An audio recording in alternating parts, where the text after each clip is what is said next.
You look alike. Okay. I welcome everybody. I'm Michael Makovsky, and the President and CEO of JINSA. Happy New Year to everybody. Let's get right into it. Um, excuse me, I apologize. Um, I want to the topic of the day is obviously what's going on in Iran. I know there's a lot of attention, of course, right now on Venezuela, but obviously the Iran issue preceded that and remains. The protests on the ground are continuing, and obviously here at JINSA we've been focus on Iran.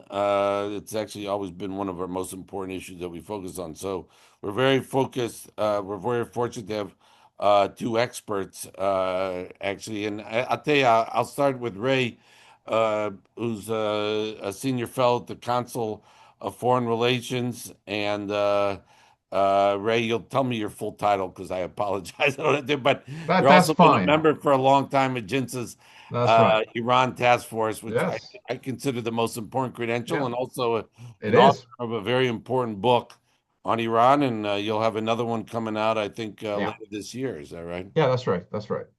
Okay. And Miriam, if you could introduce yourself, please. So, Sure. Thanks for having me. It's good to be back. Ray and I spoke at JINSA together before on Iran, maybe a year ago or a year and a half Mm. ago, and it's an honor. I mean, for me, Ray and his book. The last shot, especially, is just it's been everything. I go back to it again and again. And I don't know, Thank you. I have been writing about and involved with protests in Iran for over 20 years now.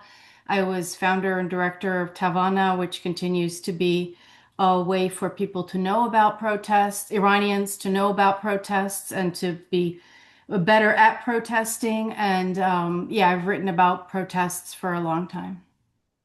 all right. Why don't we thank you very much for joining us, Ray? I'm going to start with you. Sure. Uh, Tell me first how you see what is going on the ground and what is not going on the ground in Iran. Well, what is going on, obviously, are protests that, as often happens in Iran, began over economic grievances and lately being the fluctuation in currency, inflation. Of course, the problems are persistent, water shortages, everything that could go wrong. But the importance of these latest demonstrations is they're the first demonstrations that take place since Iran lost the war in June. Uh, so the regime is somewhat humble and in a way crestfallen. And it's somewhat, to me, it's an indication that Ali Khamenei, the supreme leader, is being sort of sidelined. Because if you look at the way the regime is addressing these protests, they're trying to take at least notionally a softer touch. Like, we understand your grievances, protests are okay, but riots aren't, and so forth. They're hoping that by that kind of a language and a limited use of force, they could propitiate the protesters and maybe ride this out. Uh, and this is actually a kind of mistake that the Shah made.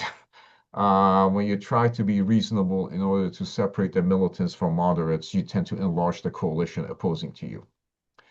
So this is how the regime is trying to deal with it. I suspect the response is going to become more aggressive as the protests go on. But the important of this is a regime that in some way has lost its bearing and in some places trying to figure out its internal standing at the time when its external power has been severely degraded, if not altogether compromised. And it'll be interesting to see how this evolves because it is a unique challenge for the regime in that particular sense. Yeah, let me though ask you though, these uh these protests, riots, in some cases, whatever you want to call them, have been in, I think, taking place in virtually every province. Yeah. Yeah. They've been going on every day and Sure. night, it seems like. Yes. Could you just describe how you see like who are the ones protesting? I mean, as far as I understand, it started with the with the merchants in the bazaar, but it's obviously Yeah, spread to students. Is it, yeah, do you see poor people, working people, older people? yeah. Who do you see? Yeah, but it started out in the merchant community, I think particularly in the cell phone distribution. And then it sort of caught on with that. It migrated to the universities, and it then became a part of a larger public that has its grievances. And as I said, economic becomes very political very quickly. So these are not protests about inflation. They're yelling death to dictator and so forth and so on. By Islamic Republic's own acknowledgement, as of yesterday's, these protests have taken place in 77 cities. That's nationwide. Those are Islamic Republic figures, so it's probably larger than that. They tend to have a cross-section appeal. That we have seen that in the protests, even in 2022 Women Like Freedom movement, where the particular grievance in that case started out with improper religious attire, very quickly becomes a aggregate of other concerns. So now you're seeing a wholesale indictment of the regime across the country in every province, across all social classes. The challenge for the opposition is to maintain its momentum. That's always been the challenge, and not to peter out. Islamic Republic has benefited from the fact that the protest movement against it have always been episodic, and the intervals have extended. Mhm. But what happens is several months of protests, then everybody goes home, recuperates, then they come back. So the challenge for the opposition today is to maintain some kind of a resiliency. They don't need structure, they don't need an ideology, and they don't need leadership. They need persistence. Hmm. Once persistence happens, those things will suggest themselves. Okay. Miriam, let me ask you, and let me be a little more formal in explaining yours. You're the director of the Cyrus Forum for Iran's Future, and also the Macdonald-Laurier, if I'm pronouncing it correctly, Institute Senior Fellow. What do you see? And let me just ask you, like, look at specific cities. I'll give you an example. And again, you two obviously are the experts, not me. But I had an uncle from Mashhad, which is a religious city. I see demonstrations there, and it's a very religious city. Is that significant? Are there demonstrations in certain areas, or to use or is there an intensity of some of these protests in certain areas that are surprising you? Because just as Ray just mentioned, Masha Amini, the Women Life Freedom demonstrations of a few years ago, I've seen reports that they're not as large, for instance, right now as they were then, which did last for, I think, for a few months. So I guess, how do you see this in the context of recent ones? What cities are interesting to you, which are not? It's interesting. It's a good question. I have to be honest and say that I don't think there have been any surprises in those terms.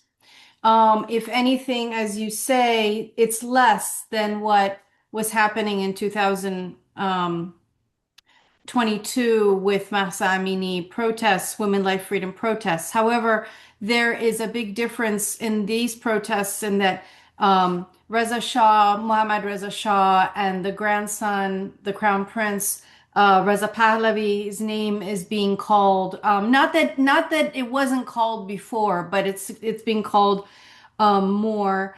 I think something that's been important to me and has been consistent across since at least 2017 is that the mustazafin, or the poor and downtrodden, in whose name the revolution was first waged and who have long been considered the base of support for the regime, they are really, have been since 2017, the backbone of protests. So not only is the working poor not supporting the regime, it is in full force against the regime. And it's not, it shouldn't be surprising because they're the ones that suffer the most from a command economy, a rentier economy, a totalitarian regime that's ideological, that cannot allow people to meet their own basic needs. Because, underneath all this Islamism is a lot of Marxist approaches to governance and economy too. And so again, proved a massive failure. And I don't think we can overstate how difficult life is for people in Iran economically. I mean, the currency devaluation and just the reality of life. I mean, it's very typical for a father to work two, three jobs, barely see his children, and just not be able to support his family. And I do believe that that is a big driver. I don't think that this round so far is as ubiquitous or as cross class as the women life freedom protests were. The women life freedom protests really also galvanized the very urban modern youth. And not to say that they're not on the streets this time, but you don't see them in the same way. Although the universities, I think, maybe are a little bit more out front, as you mentioned yourself already, and than they were before.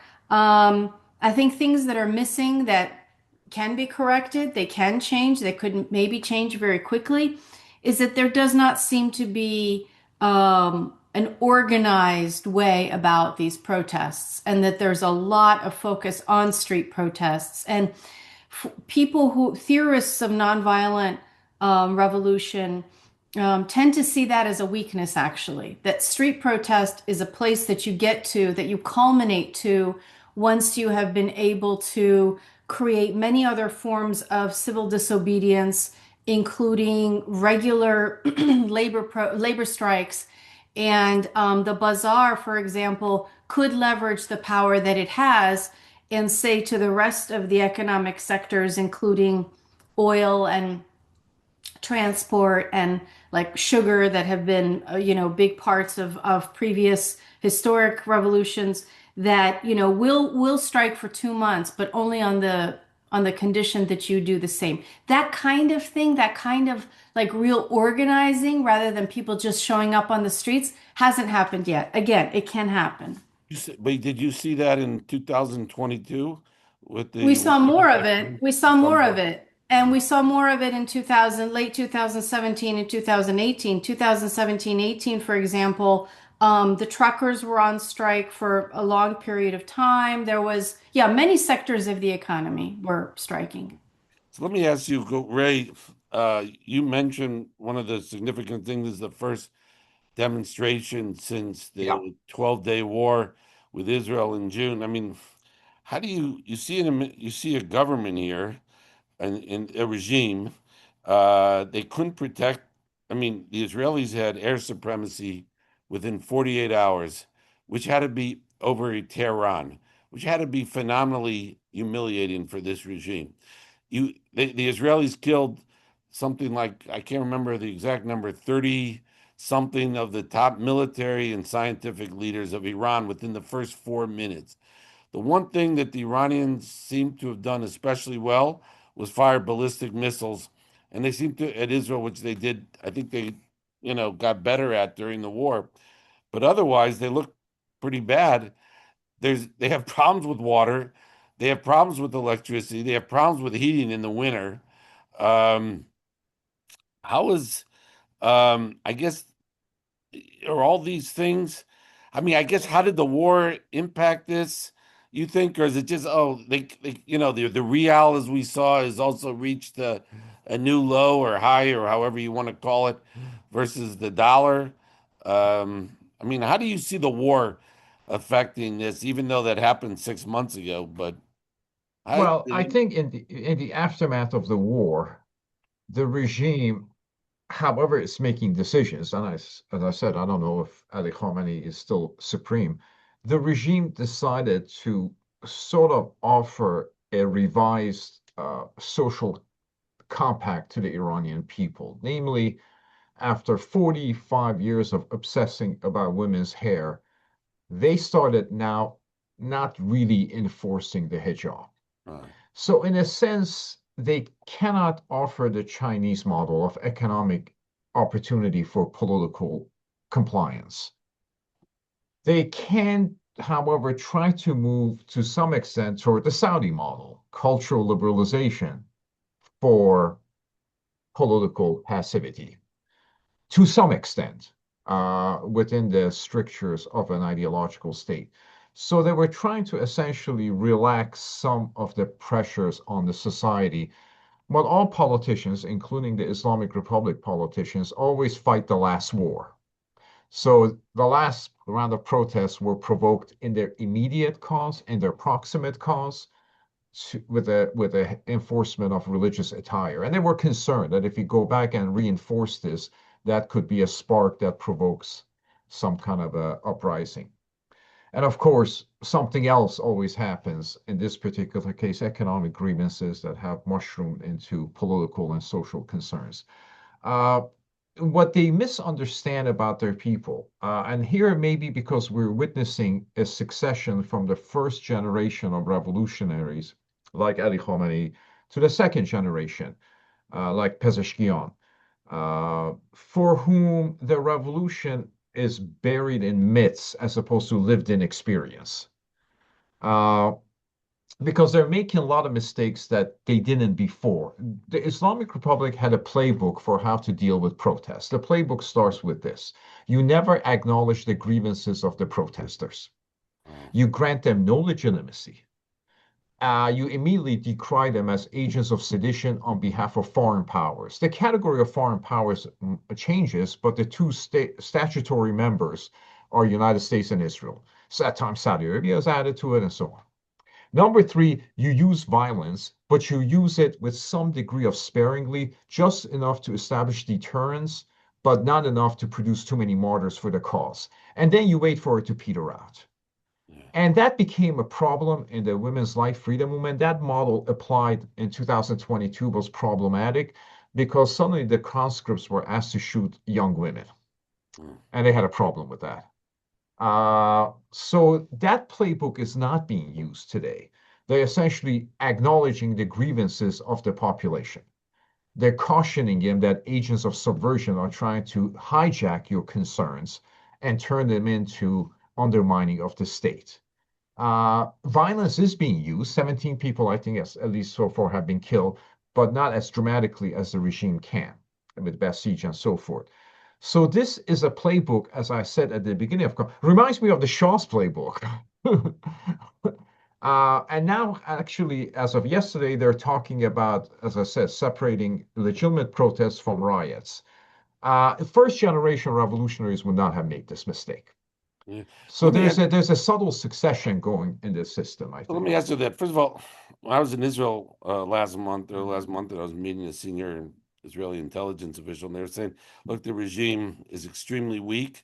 They're not enforcing the hijab because they know they can't, because Right. they know that they're unpopular. So they don't want to push too hard, Sure. even though it was irritating to some of the, I hate to use this term because, the harder liners, I guess. I mean, I don't know who's Right. a soft liner over there in the regime, but the ones that, so they knew that. But you're saying, and I want to just ask you, you think that the supreme leader is not calling the shots as much now? Is that what you were suggesting earlier? Or That's that's my view. It's a speculative view, because if you kind of look at, and this is just trying to read between the lines, what Ali Khamenei says and what the regime does are two different things. For instance, in terms of negotiations with the United States, Ali Khamenei says don't. That afternoon, Pezeshkian says yes, we are. A day later, Ali Larijani says we have reached out to the Americans 15 times. This is happening, a real contradiction of Ali Khamenei. Ali Khamenei has come out for enforcement of hijab. right. Pezeshkian says, no, not so much. Uh-huh. Uh, there was always some subtle game where they would try to play bad cop and good cop, but this is a little more than that. I And, see. Ali Khamenei's cascade of misjudgments that led to the devastating June war, even in the unsentimental politics of Iranian regime, that kind of weighs on you. Maybe it's a combination of age, infirmity, misjudgments, but in my view, he is no longer as central to decision-making process. Therefore, how do they make decisions? Because they are making decisions. It's taking much longer for them to make decisions. It's very difficult to establish a consensus within the system because you don't have what Al Gore would call ultimate ruling authority. Uh, so the regime is kind of muddling through in a way because it lacks that sort of a pre-war cohesion. So it's Miriam, much more vulnerable simply because of its internal processes aren't working. I see. Miriam, you wanted to address that? Yeah, it's bound to be more vulnerable when you look at how many people the Israelis killed and how important they were in the chain of command, and particularly for repression internally. It's bound to be the case. They're covering it up, I guess, reasonably well. I mean, Khamenei is still making the kinds of comments that he always made. He's after Trump's social media post about how we're locked and loaded. Um, Khamenei said Trump is just babbling, so he's trying to maintain that strong posture. I don't know how much good it's going to do him because, I mean, I guess the big question mark here is what is Trump going to do exactly in Well, we'll terms. get to that in a second. Yeah, I'm sure we will. Let I, me let me respond to what I was gonna say when Ray was speaking about how this might be a bit of a change that's more fundamental in terms of how much power Khamenei has. I think one of the strong suits of the regime is how well, like other totalitarian regimes, it makes people forget about their own past. So, for example, in 2009, people were chanting, no to Gaza, no to Lebanon, my life for Iran. That's actually an old slogan now. The regime somehow makes people feel like it's new. Or death to the dictator, they chanted for the first time in 2009. This has actually been going on for a long time. And the rejection of reform, the idea that the regime can reform itself, was actually something that the people delivered to Khatami 10 years before the Green Movement in 2009. So in 1999, the student protesters said, no, reform is dead. There's no chance. We helped you to come to power, Khatami, the reformist president, the OG reformist. Um, but there's no chance of it. Not that you can't do it, although you can't, but nobody can.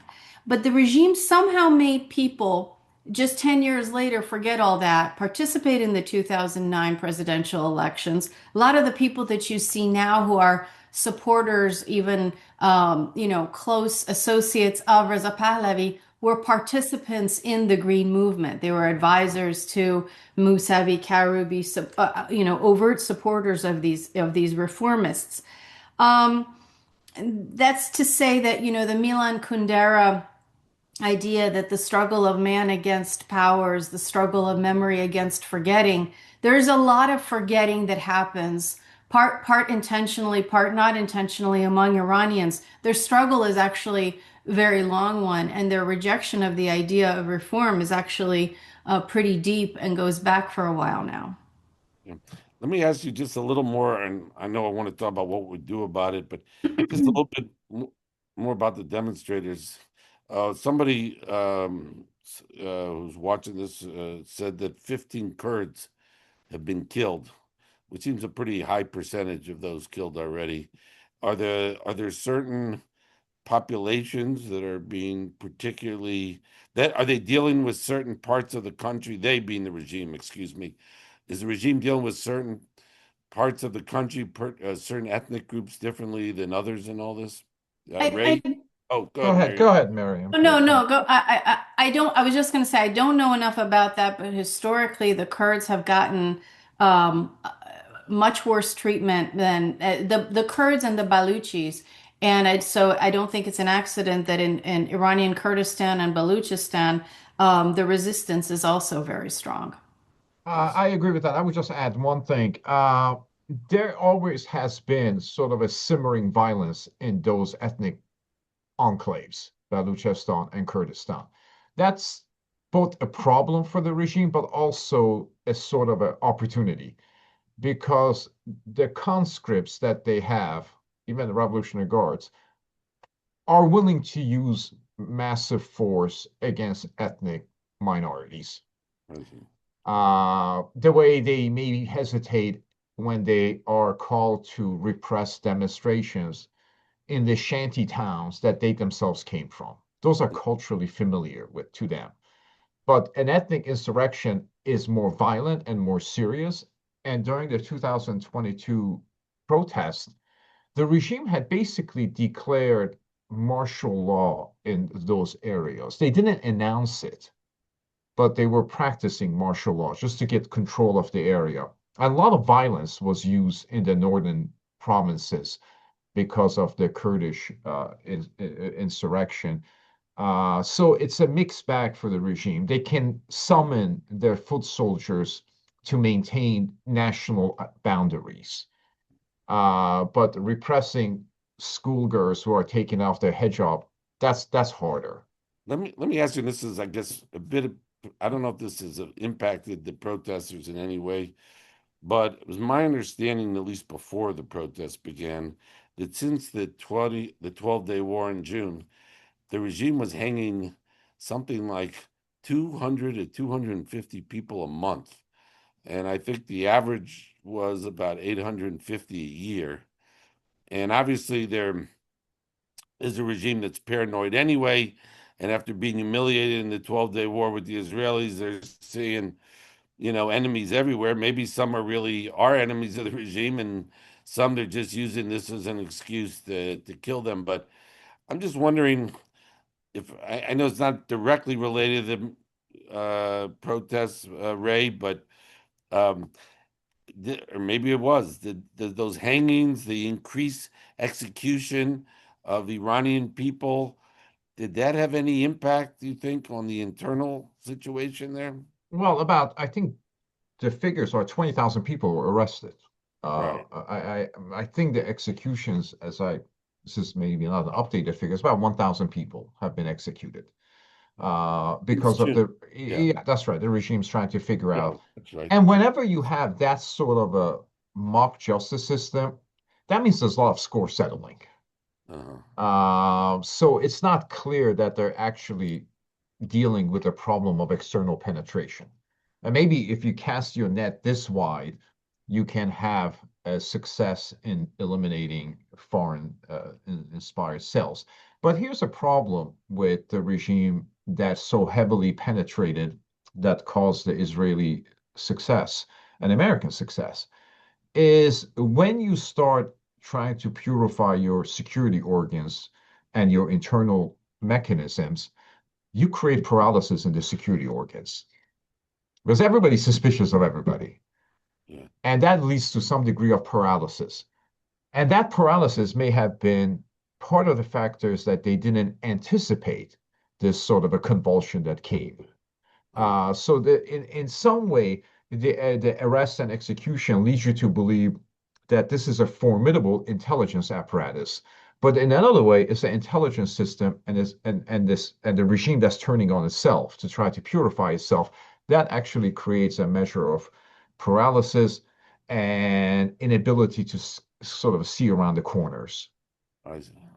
Let's talk about what we could do, or what should be done outside of Iran to be supportive of this, because um, first of all, you have a president of the United States in Trump, who actually spoke out in favor of at least not killing the protesters. Uh, Correct me if I'm wrong. I don't remember Biden almost. I think he made maybe a passing reference to the 2022 demonstrations of women, life, freedom. It didn't get a lot of attention by senior Biden officials. I mean, here at least the president said some. Of course, he said more than that. He says we're locked and loaded. If they do start shooting, they have killed protesters. Of course, maybe Trump is a little consumed right now, understandably, with Venezuela. But what, Miriam? Let me start with you. What would you think would be useful to borrow from what Ray said earlier, the durability of this protesters? What could contribute it? What could we in the United States do, the government or something do to be supportive of the regime? I mean, Well, the protesters, excuse me. right. Number one, that kind of social media post is a lot of power. It's extremely impactful. So more of that is going to help. The United States and Israel together or alone, I think, have the means to do harm to the regime's surveillance systems, prison systems. So much of that is cyber, to get really focused and make sure that the message is also delivered. So not just do the damage, but make sure that it's publicly um, um, advertised. And the surveillance systems, the cameras, all of that to try to disable all of that. The cyber army, the regime's cyber army is one of the most effective parts of its power and control over society. It functions in a very sophisticated and nuanced way. It creates divisions, it creates distrust, it creates a lot of paralysis, and it's very busy right now. Anything to get rid of the cyber army would be a huge boost to the people. Then, of course, the kinds of actions that the US and Israel have already taken in terms of using drones to go after regime infrastructure, regime personnel, to use sabotage, as the Israelis have done, again, to get rid of regime infrastructure, regime personnel. If there is any real intention to get rid of this regime, either by Israel or the United States government, this is the time, this week. You have to go. If you have plans, contingency plans, it's time to activate them and take on the regime targets, because it may be that the regime cracks down heavily. It would be a disaster if Trump doesn't enforce his own red line. But this is really the time to get creative and to get bold and to actually achieve U.S. foreign policy objectives. Yeah, so Ray, on that, look at JINSA for years. We've talked about regime collapse has to Yeah. be the objectives, Hmm. pressuring the regime in every way. I've written, don't do any deals with this regime, don't do anything that enriches this regime. Yet it's curious. I want you to address the same question, what we should do. But I do want to add, it's been a curious feature of the second Trump administration where the oil exports have remained very high. In the Yeah. first Trump administration, because of the sanctions that he pushed, I think when he left office, Trump, Iranian oil exports were something like, I don't know, it was under 500,000 barrels a Yeah. day. Right. And then, under Biden, they didn't enforce it. It went over to 2 million barrels a day. And I don't think there's been any change, because I don't think because of Iran. I think because of his Well, China. considerations about China. Yeah. Exactly. Yeah. Exactly. So, but it's been a curious. What would you like to see? What could we do to raise more pressure on this regime to help it, collapse from within? I agree with all the items that Mariam suggested. And you are correct that oil export issue is going through the sort of Sino-American relationship, whatever Trump administration is hoping to get. Although if Venezuela does come back online, that essentially it has a larger oil resource than Saudi Arabia. Now I realize it's not the same degree of crude quality, but still, if that comes online, that further damages Iran. And Venezuela has already damaged Iran in another respect I'm gonna ask you. because it underscores that there's alliances with Russia and China that didn't do anything for them in June. Well, all those treaties of friendship and solidarity that Iran has with Russia, Venezuela had with Russian Federation as well. Maduro was in Beijing about 2, 3 years ago. So that reflects the fact that the external protection that you have, or you think you have, is further compromised. During the hostage crisis, Ayatollah Khomeini always used to say, "America can't do a damn thing." We should have a campaign saying Iran cannot do a damn thing. If I publicly acclaim this, I always thought during the 12-day war that the United States, not Israel, the United States should have bombed symbolically Ayatollah Ruhollah Khomeini's mausoleum. I always thought as a symbolic steps that should Israelis attack the Evin prison system with, Mhm. with some collateral damage. Uh, so I would, and President Trump, whatever you think of him, is the first president, first one, who has said that in order to protect the Iranian people, I'm willing to use force. Right. I mean, he says it in Trump way, but Right. it essentially goes back to the responsibility to protect. What Hmm. we used to talk about in the 1990s and early 2000s. He's the first president who actually has invoked that doctrine in terms of the Iranian people and in terms of a domestic event. Now, as I said, he's not the most elegant and eloquent person, so it comes out as the sort of a social media post as opposed to kind of a more elegant way of expressing it. But I think that's very important, uh, and that's an expression of solidarity that is meaningful. Now, how it's going to manifest itself? And the second thing or third thing that Trump administration has done that's been very good, they have rejected talks with the Iranian government. The Iranian government has persistently asked for talks, and the Trump administration has had three preconditions: no domestic enrichment, no missiles, and no engagement in terrorism. Those are preconditions. Right. And that's a very sensible approach. I have to say, I don't know how Trump administration makes decisions, but they make all the right ones. So you think, and the fact you mentioned Venezuela, which I was going to bring up, you think the fact that Maduro was removed also adds another Yeah. element of uncertainty for the regime and say, oh, these guys could be removed or they could go? Well, especially after the 12-Day War, when Right. not only a lot of the leaders of the Revolutionary Guards and military apparatus were killed, they weren't killed on battlefield. They were killed sitting on a kitchen table and lying in bed. Right. So that's a different way of being The best killed. way. Yeah. Right. But that's the kind of the regime is now demystified. Hmm. Yeah. There is no pretense anymore about its strength. For a long time in podiums in this city and other cities, we used to talk about how strong the regime is. If you use force against Iran, it's the beginning of the World War III, the convulsions that the region and the international community will suffer. Well, not so much. And I will have to say, the person who has to be given credit for this, besides Donald Trump, but maybe most of the credit, is one of the most maligned figure in Washington, Bibi Netanyahu. And because of the 12-day war. Yes. Yeah. And probably because he convinced Trump on a lot of these things. Yeah. Well, I was going to ask you on that if that's what you think, because it seemed like that tough statement came out about what, a day or two after he saw Bibi. I Yeah. don't remember Yes. exactly. Yeah. Yeah. Yes. Yeah. And Right. well, the first statement he made was that if Iran resumes enrichment and missile testing, Iran would be targeted by Right. United States military reprisals.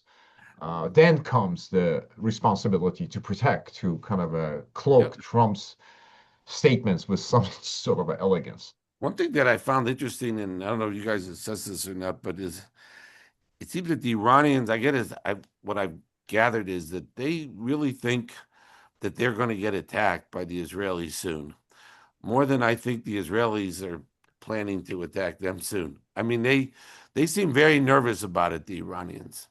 Now, it would seem to me now would not be the time for the Israelis to really change anything internally, let the current process go. But the Iranians really seem keen, like, well, the Israelis are going to get us and coming out. We're going to have another war soon. I'm not saying there won't be a conflict with Israel again soon, but I don't know. I got a sense that the Iranians are more afraid about that than the Israelis are planning to do something. But Well, in light of what happened in June, I think that's sensible of the Iranians to yeah, be concerned. right. Uh, And I because, guess one thing for you mentioned that there's Ray, that there's a passing of the torch, so to speak. I guess, and this gets to the 12-day war. I mean, the Israelis killed all these senior leaders. Who mhm. is the supreme leader?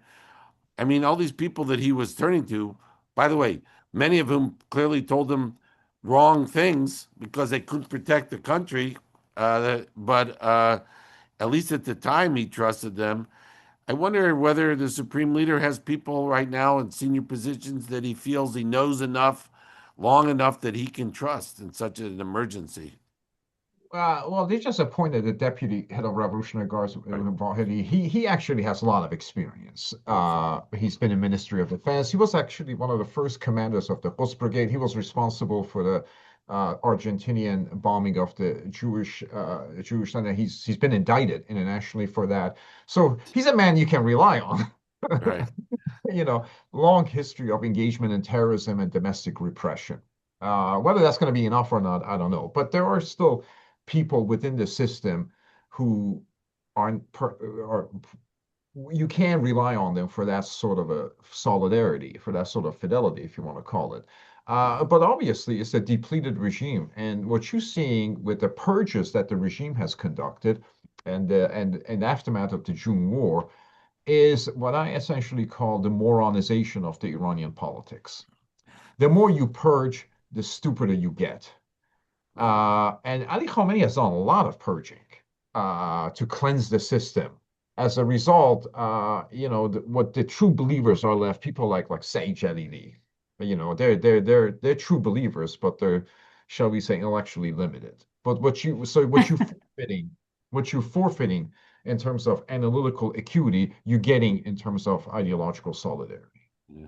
Mariam, let me ask you just, we'll conclude soon, but how do you see this playing out? I mean, obviously it's hard to game, it's impossible to predict, but how do you see this playing out based on what you've seen so far? I think a lot hinges on whether Trump decides to take action or not, if Israel decides to take action or not. I do think that When there's you say action, what do you mean by that? What would I you mean, I mean, I mean, I mean, okay, so already the red line that Trump has set that, has been crossed, that, people are being shot to death. The regime is attacking hospitals and, even put tear gas in the hospitals. That happened today. Torturing children, bringing them out for forced confessions.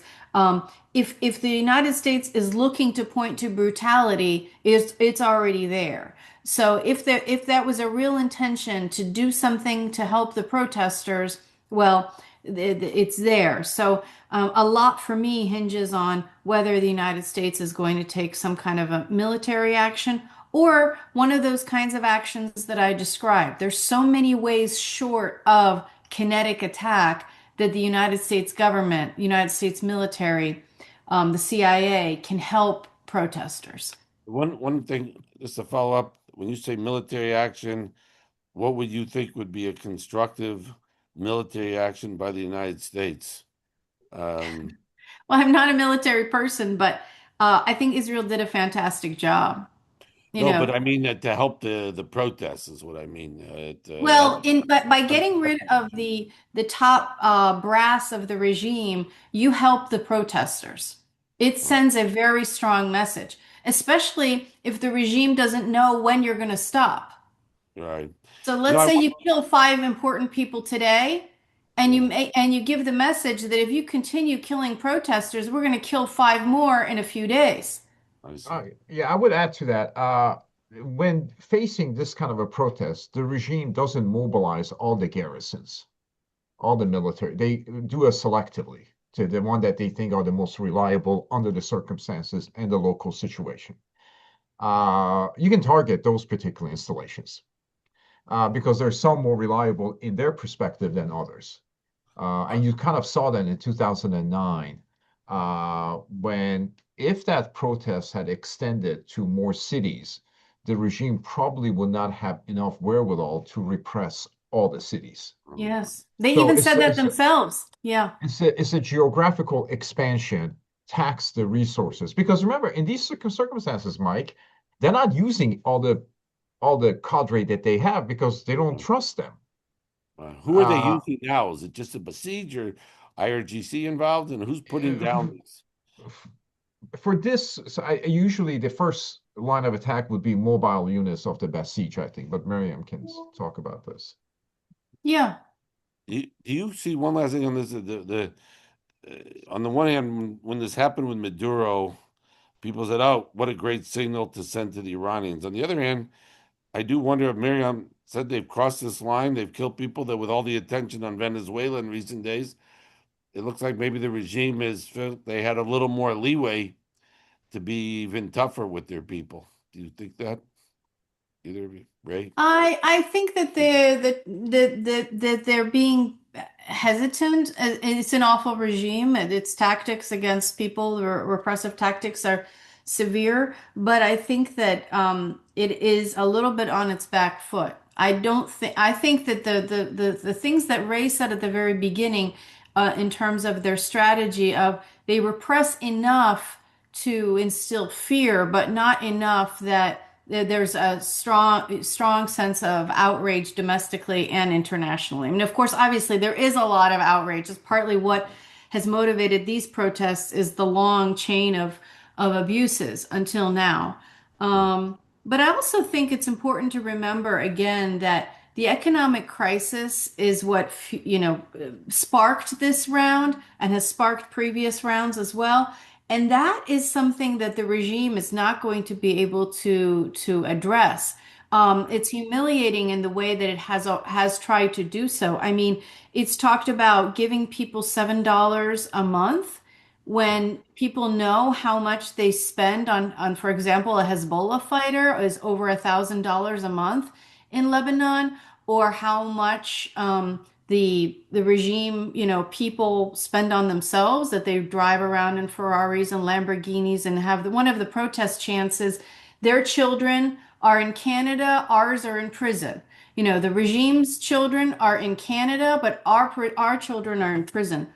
Yeah. Yeah, let me ask you on that, Ray, and then we'll follow.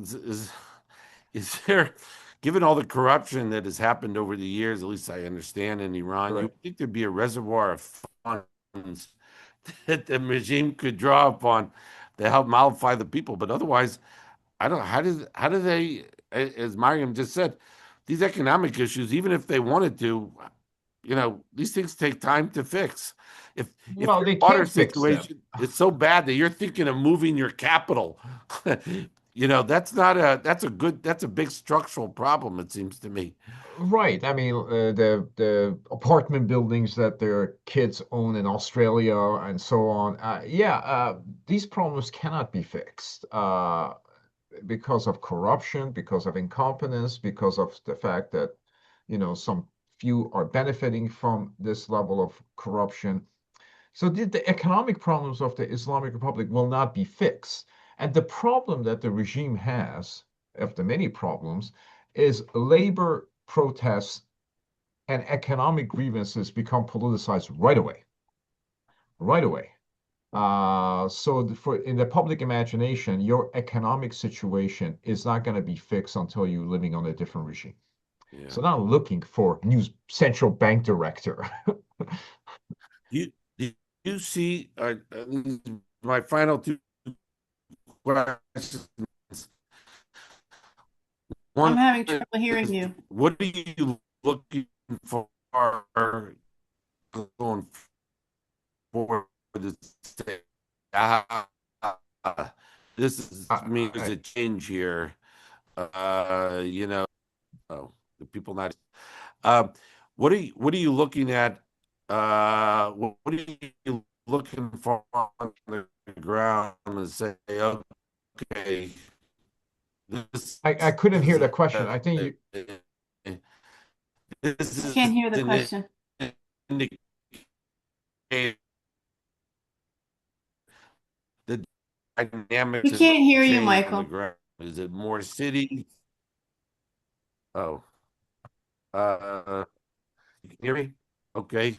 I don't know why. Um, Still not able to hear me? I don't Yeah, know. I I guess can the hear you Wi-Fi in our now. building is I can hear you. Wi-Fi is we're having an experience. It's the Iranians. Okay. All right, you hear you now? I apologize. Yeah. It's uh our building, I guess. Or it's the Iranians, or both. Uh I guess my final two questions are these. One, what are you looking for on the ground that would indicate to you that there's a change in the dynamics? Is it more cities? Is it certain people that are not protesting that are protesting? Is it just the quantity? Um, Go I ahead, would Ray. look. I would look to my see if phone. the demonstrations persist, they're bound to enlarge in terms of social groups that will join. The longer this goes, the more expansive the coalition opposing the regime is likely to be. I agree. I agree. Okay. And my last question is this: uh, do you see any change in the international posture of the regime? What I mean is, Do you think they're going to focus it all more on the people and on the economy, and then say, as Mariam said, look how much money we're giving to Hezbollah. Maybe they give a little less to Hezbollah, or we give less to the Houthis because we got to make sure we got to shore up our domestic position. I don't know. Go ahead, Go ahead, Mary. Mariam first. No, well, I was just going to say briefly that in order for them to do that, they would have to have a really strong decision-making process. And I agree with Ray that I just don't think that that's there right now, that they're capable of making really, deliberation and really in strategizing. I mean, the Soviet Union was in much better shape, and even they, in the end, just couldn't do it. Of course, I mean, I think that Khamenei, yes, he's old and frail, but he's a very good student of that Soviet experience and just is not going to mess around with anything that might even look like reform, even if it's not reform, like to look like they're maybe, shuffling the deck a little bit. I just don't think that he'll do it. Hey, do you Yeah, see one of any? the foreign policy decisions they have made, and they will continue to sweeten the offer, is trying to negotiate with the United States. If I know anything Mhm, about Larijani, he's doing a massive outreach to Steve Witkoff mhm, through Europeans, through Saudis, through whomever they can get. And the question is, at which point do we bite on that? If we bite on that at all. mhm. Okay, so that things, Oh, but otherwise, you think will it change how they support their remaining proxies, which I guess is really the Houthis is their most potent one right now. Well, Iraq and also Oh, Hezbollah, Iraq. because they have lost the Syrian land bridge. In Yeah, some way, the collapse of Syria has helped them. They don't recognize that because they spent $15 billion on that regime during the yeah. civil war, and that lasted 3 weeks in December 2024. Mm, okay, that's a good point. Miriam, you had a last just one last. an adjacent point is that I think the way that Trump is handling Venezuela so far has raised a lot of eyebrows because basically he's engaging with the regime. He's gotten rid of one person in order to facilitate engaging with the regime. It might change, but it looks like, I mean, he's even said that Machado does not have Right. respect. And that raised a lot of eyebrows. I mean, including among Iran opposition people, because it's like, oh, be careful what you wish for. If there is some kind Yeah, of a US intervention and everything moves around, maybe it's not going to move around the way that we would hope. Maybe some IRGC people are going to be elevated in order to deal with, say, you're talking about the foreign terrorism problem, the ballistic missile program, the nuclear program, all that stuff. But the people, when it comes to the people, they're left with just, you know, new boss, same as the old boss. yeah, it's a very good point. Ray, is that Yeah, I agree with that. When the president says somebody who won 70% of the vote does not have have a yeah, mandate, right. that's a real experience. If he I can say it about her, he can say it about anybody. Yeah, Yeah. right. Well, maybe because she won the Nobel Prize and he didn't. Yeah. So, I one last concluding comments. Mariam, do you have anything I didn't ask you? You wanna raise before we conclude? There's a lot of talk in the opposition right now about Pahlavi, pro Pahlavi, anti Pahlavi, Pahlavi chants are real, Pahlavi chants are fake. Pahlavi chants are real, but he really needs to step up and go beyond speeches, op-eds, tweets, and all that, and actually show ability to bring people together. A lot of what he has done in the last, since Women Life Freedom, it has galvanized people on the ground because they don't see any other alternative. Of course, they compare this regime to the Pahlavi regime and they prefer the Pahlavi regime. But with all due respect to those people and their aspirations, they may not be as in touch with the reality of his capacity to organize and deliver on a transition. Okay. Ray, any concluding I comments? agree with that. I would just want to commend JINSA for the task force that we have had that has been on this issue, looking at it from all angles, arms control and others. And I think we should just keep that up. I agree. Maybe Thank one you. day the task force will convene in Tehran. Mhm. Amen to that. All right. Well, look, thank you very much. Appreciate both of you joining us on a very topical conversation that obviously is very important, certainly for the interests of the United States. So thank you very much for joining. I want to thank the audience for joining us, and I wish everybody a good week. Take it easy. Thank you. Thanks, Thank Scott. Thank Thank you. you, Michael. thank Thank you. you, Ray.